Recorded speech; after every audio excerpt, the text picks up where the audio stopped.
Welcome into Duval Daily, presented by GenJag.com. I'm Jordan DeLuga. Thanks so much for tuning in here on Wednesday, January 29th. The Jaguars, they have been rapidly interviewing coaches to potentially be their coordinators.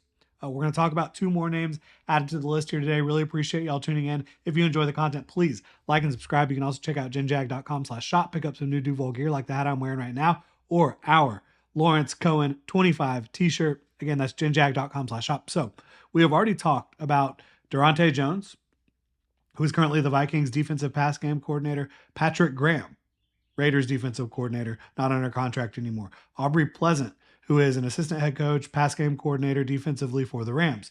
Anthony Campanile, who is a defensive assistant for the Green Bay Packers, run game coordinator on the defense, and linebackers coach. We've already talked about those guys. If you're curious about my thoughts on them, go check out the previous videos. We know Liam Cohen is obviously the head coach for the Jaguars. He will also be the offensive play caller. Heath Farwell has also been retained as the special teams coordinator. That was a move I was begging for whoever became the new head coach to make. I just think Heath Farwell is such a special no pun intended, special teams coordinator. He has a great relationship with the Jaguars specialists, who are also very special. Logan Cook, Cam Little, Ross Matisic, a lot of the guys that are on coverage and the other units on special teams. Heath Farwell just does a great job, and so I'm really excited. He's back. I'm excited that Liam Cohen is going to be the offensive play caller, the head coach. I think he's got the leadership, the mindset, and obviously the play calling prowess on offense to get this thing going in the right direction. I think he's going to be focused on upgrading the offensive line and making sure that they're supporting Trevor Lawrence in the best way possible. But again, getting into these new names that we're checking in on for offensive coordinator, the Jaguars have conducted an interview with Rams offensive assistant and passing game specialist Nate Scheelhaase. I'm sure I butchered that last name. I'm not sure how to pronounce the last name, but this is a guy really interesting, right? He's only 34 years old, 6 months older than me, right? Pretty crazy. Los Angeles Rams offensive assistant and pass game specialist in 2024. That is his only NFL experience.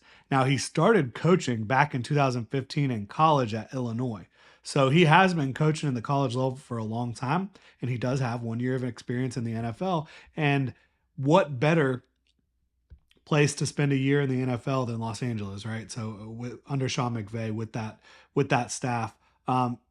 Started out at Illinois football operations 2015, running backs coach as well, offensive assistant 16 to 17, moved over to Iowa State. He's originally from Iowa, so moves over to Iowa State, running backs coach 2018, wide receiver coach 2019-20, running game coordinator, running backs and wide receiver coach 2021 and 2022. Offensive coordinator and quarterbacks coach 2023. So he has been around every area of the offense from a coaching standpoint, other than offensive line. And again, was a pass game specialist and offensive assistant with the Rams in 2024. He has risen up the coaching ranks incredibly quickly. I don't know a whole lot about him, but if Sean McVay wanted to pluck him for his staff in the NFL, such a young guy, I think that's got to mean he's incredibly bright and incredibly smart football coach. And just the way he's been able to navigate his young coaching career, I think this is someone that's probably a rising star in the coaching world. So that's a name to keep an eye on.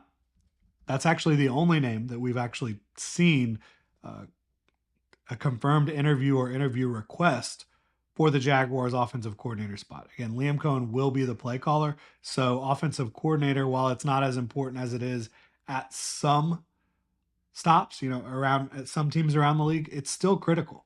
Whoever the offensive coordinator is has huge responsibility, even in an offense where Liam Cohen is calling the plays. There's a couple guys from Tampa I would like to see potentially interviewed, obviously. I know Tampa might not be super fired up about that, but they can't stop guys from interviewing for promotions, right?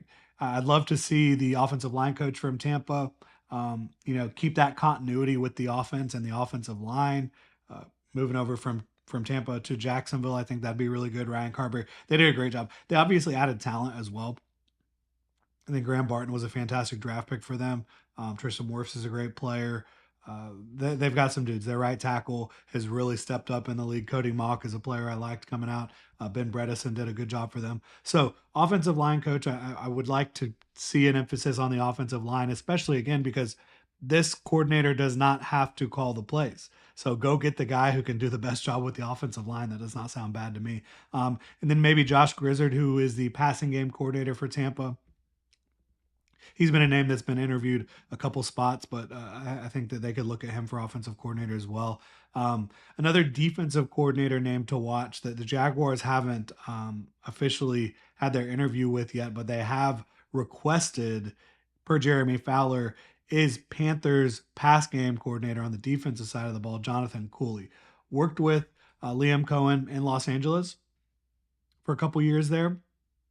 Has been with the Panthers the last 2 years. And, coaching under Raheem Morris in LA, Brandon Staley in LA, and Ajero Evero in Carolina. That's a pretty good pedigree of coaches that he's learned under right there. It seems like he's a rising star in the coaching world as well. Now, I've made it pretty clear. I think experience would be nice because you just look around the league and the coordinators defensively that are still in it, that were in it conference championship weekend. They're all game plan defensive coordinators, guys that can bring a specific game plan in for a specific opponent each week to try to really slow them down. And they're all experienced. And Patrick Graham is very experienced at this point in his career. He spent the last 3 years as the Raiders defensive coordinator. 2 years before that, New York Giants defensive coordinator. Year before that, Miami Dolphins defensive coordinator. So this is someone at 46 years old that has extensive experience coordinating defenses and calling game plan specific defenses. That's why I would be in favor of Patrick Graham being added to the staff. Liam Cohen, he's never had to worry about the defensive side of the ball before, right? He's been an offensive coordinator at a few stops, Kentucky, Tampa, Los Angeles. But he's never had to worry about special teams and worry about the defense. So getting Heath Barwell as your special teams coordinator, absolutely huge in that regard. You don't have to worry about it very much. You let Heath Barwell do his thing. I think if you were able to bring in a Patrick Graham, you could feel the exact same way. If you bring in someone who hasn't done it before, there's going to be more bumps in the road. There's going to be more learning moments just from a, um, you know, structural standpoint, practice, meeting rooms, getting ready for game day. If these guys haven't done it before, that's a new challenge. And a couple of the guys have had defensive coordinator experience at the college level or co-defensive coordinator experience at the college level, but not at the NFL level outside of Patrick Graham amongst the named defensive coordinator interviews. So again, that's why I'm in favor of Patrick Graham, and I hope that that is how the Jaguars end up playing out. I think they should also interview Steve Wilkes and see what he has to say about this job. He's a veteran as well in the coaching world who's had a lot of good years as defensive coordinator. But that'll do it. Just wanted to give y'all an update on the Jaguars coaching search. Really appreciate you tuning in. If you enjoy the content, please like and subscribe. Y'all have a good one.